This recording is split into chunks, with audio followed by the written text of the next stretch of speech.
What is up, my friends? So it's been quite some time, hasn't it?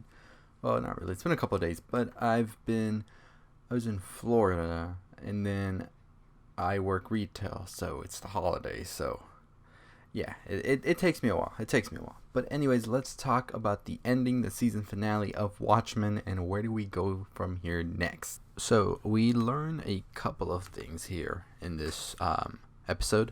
One of them is that True is actually Vight's daughter, and in 2008 developed a machine that would be able to capture Dr. Manhattan's power because, twist alert, she wants to use it on herself. She also helps Veidt escape Europa, brings him along with a clone of her mother as well when she activates the device in downtown Tulsa. We also learn that the cavalry is working with the Cyclops leadership because they want to capture Manhattan. And John Keene is prepared to take his powers, so Dr. Manhattan is pretty much somebody who everybody is wanting, not because they want his company, but because they want his powers. As we know, Dr. Manhattan is a being of immense power, and of course, everybody's been wanting him.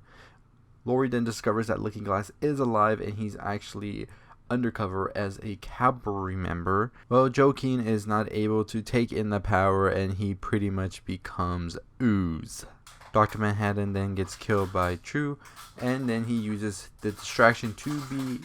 Dr. Manhattan is killed by True, but just before then, he is able to teleport Laurie, Veidt, and Licking Glass to Kamek. This is where Veidt reworks the squid rain system, instead sending frozen squid, pulverizing the area that is around True's device, in fact, also killing True. Angela is able to take shelter where she sees Will and her children. Laurie and Looking Glass are able to bring Veidt to justice using a copy of the 1985 video.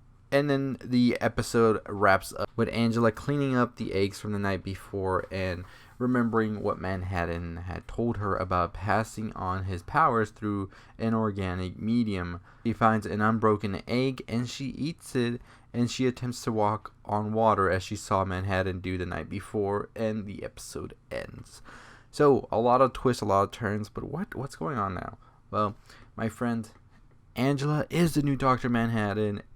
Dr. Manhattan transferred his powers through the egg, and now that he is gone, Angela will be able to become Dr. Manhattan as well, and thus the mantle has been passed on to her. So we know Joe Keene had been plotting this whole thing where the cavalry, the police, would go face to face, then he would pretty much bring a peace treaty, and he would become top notch for presidential candidate of 2020, and also getting Dr. Manhattan's powers along the way, thus becoming an ultimate being himself. That is Joe Keene before he became a pile of ooze. And now we are left with Angela actually becoming Manhattan because Dr. Manhattan told her he can pass his powers through organic material, and we saw him die, so we are like all left to wonder. There's nobody else he passed the powers on, but then we realize he told Angela this, the egg is there, and it just all starts to click in your brain that this is his power. Angela has ate the egg, thus the powers are in her now, and she can fucking walk on water whether we see it or not, and that's the end of the series right there. Now, the creator has said that he wanted to do a limited series run, so we won't probably see a season 1.